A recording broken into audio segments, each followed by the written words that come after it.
When women didn't need men anymore as much because of voting rights and the ability to work outside the home and make their own income, this caused a chain of events that is pretty amazing and miraculous, exciting, and also controversial for men and women in relationships. So whenever there's a power imbalance in relationship, there can't be true freedom and true partnership.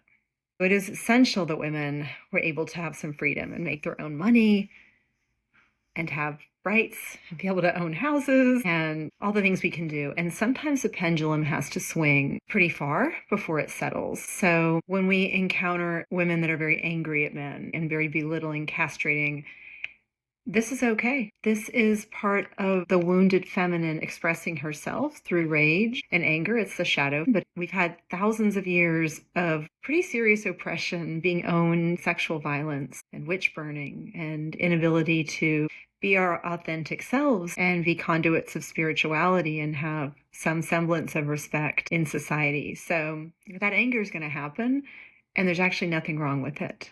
And it will pass. And the beautiful thing is we now are moving into an era where the feminine doesn't need men. The true feminine loves a man and there's space for him in her life. Obviously, we have different bodies and different brains, but we don't need them to physically survive. So that shifts the dynamic. And now he gets to step up. Because we can now have boundaries and standards for men and how they meet us in relationship, this actually causes the masculine to have to step up into not just physical protection and providership, but also partnership and emotional availability. Now, we're not asking you to be men and women, but we will bring to the table all of our wonderful feminine energy and share it with you, which is very healing. And in return, we have some desires and what we need in order to enter relationship with you. So there's a lot of pushback on this, and some of the anger is in response to the wounded feminine that we're seeing in the social media that are man bashing. And there's a lot of confusion there. So yes, the feminine still wants to be cared for in the physical world and protected. And a masculine man understands that and is willing to do the partnership with her. So that's a beautiful thing. The alchemization of going from a hierarchical relationship where neither are actually giving their best or being their best or able to be their best to now a yin-yang, feminine, masculine, balanced partnership where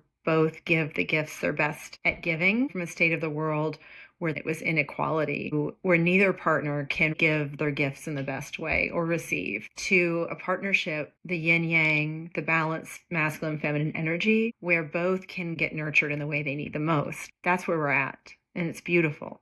We're getting there. So many more women are realizing what it would take for them to sacrifice their singlehood and their independence to allow that in. The less men have access to high quality feminine women, the more their testosterone actually increases, the more they get to step up and come forward with the best of the masculine so that they can have partnership, which is very healing for them, actually. Men live longer who are married in healthy partnership. That's a fact. Anyway, we're getting there. It's exciting.